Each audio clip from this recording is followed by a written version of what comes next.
Chapitre 3. Voyage des deux habitants de Sirius et Saturne. Nos deux philosophes étaient prêts à s'embarquer dans l'atmosphère de Saturne avec une fort jolie provision d'instruments mathématiques, lorsque la maîtresse du Saturnien, qui en eut des nouvelles, vint en larmes faire ses remontrances.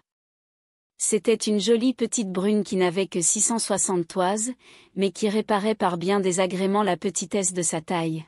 « Ah, cruelle !» s'écria-t-elle, après avoir résisté 1500 ans, lorsqu'enfin je commençais à me rendre, quand j'ai à peine passé 100 ans entre tes bras, tu me quittes pour aller voyager avec un géant d'un autre monde.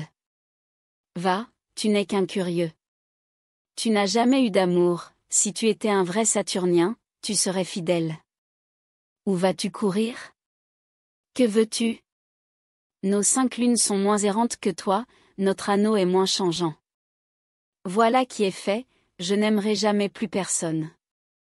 Le philosophe l'embrassa, pleura avec elle, tout philosophe qu'il était, et la dame, après s'être pâmée, alla se consoler avec un petit maître du pays.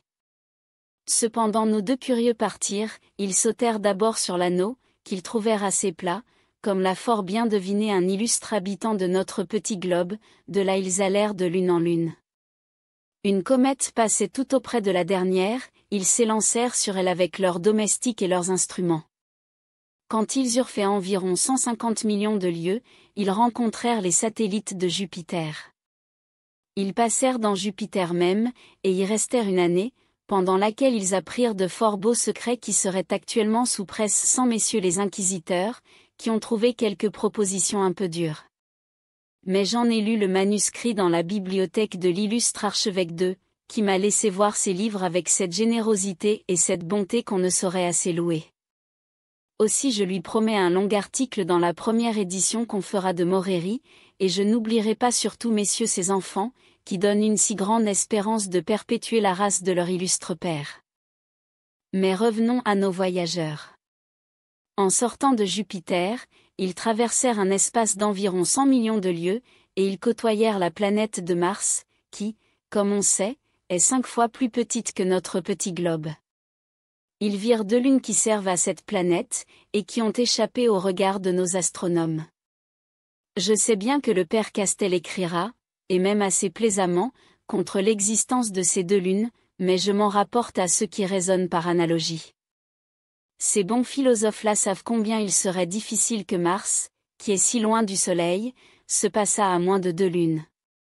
Quoi qu'il en soit, nos gens trouvèrent cela si petit qu'ils craignirent de n'y pas trouver de quoi coucher, et ils passèrent leur chemin comme 2 voyageurs qui dédaignent un mauvais cabaret de village, et poussent jusqu'à la ville voisine. Mais le Syrien et son compagnon se repentirent bientôt. Ils allèrent longtemps, et ne trouvèrent rien. Enfin ils aperçurent une petite lueur, c'était la Terre. Cela fit pitié à des gens qui venaient de Jupiter. Cependant, de peur de se repentir une seconde fois, ils résolurent de débarquer. Ils passèrent sur la queue de la comète, et trouvant une aurore boréale toute prête, ils se mirent dedans, et arrivèrent à terre sur le bord septentrional de la mer Baltique, le 5 juillet 1737, nouveau style.